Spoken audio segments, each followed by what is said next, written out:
उद्यापासून यवतमाळ वाशिम लोकसभा मतदारसंघाच्या खासदार भावना गवळींची तिकीट कापणार असल्याची चर्चा सुरू होती। मात्र यवतमाळ वाशिम लोकसभा मतदारसंघातून मीच निवडणूक लढवणार असल्याची भूमिका खासदार गवळींनी मांडली आहे। त्यांच्याशी बातचीत केली आमचे प्रतिनिधी संजय राठोड यांनी। यवतमाळ वाशिमच्या खासदार भावना गवळी आहे, आपण त्यांच्याकडून जाणून घेणार आहोत। ताई, सध्या राजकीय वर्तुळात विविध चर्चांना उद्यान आलेलं आहे की तुमची तिकीट कापल्या जाणार आहे, काय सांगाल तुम्ही? हे तुम्ही सांगून राहिले बा तिकीट कापलं जाते असं ते काही मी चर्चा कुठे ऐकली नाही आणि अजून काही महाराष्ट्र लेवलला कुठल्याही प्रकारची म्हणजे जे उमेदवाराची वाटेघाटी पण झालेली नाही। ताई, दुसरा प्रश्न असा आहे की भाजपकडून यवतमाळ वाशिममध्ये वर दावा ठोकला जाते।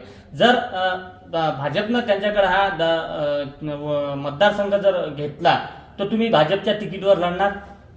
तसा दावा कुठलाही ठोकलेला नाही असा माझा दावा आहे।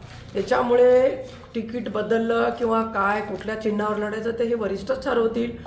पालकमंत्री संजय राठोड आणि तुमच्यातला जो मतभेद आहे अलीकडे चव्हाट्यावर आला होता, आता सध्या परिस्थितीमध्ये तुमच्यातलं मतभेद काय आहे आणि काय सांगा?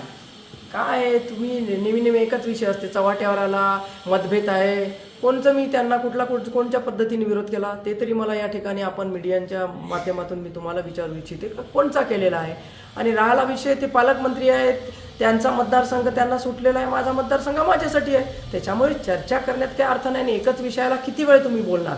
जे आहे ते आहे। ज्या पद्धतीनं चर्चा चालल्या आहेत ते निराधार आहेत, त्यांना काही महत्त्व देत नाही असल्याचं भावना गवळी यांनी सांगितलंय। संजय राठोड, साम टीव्ही न्यूज, यवतमाळ।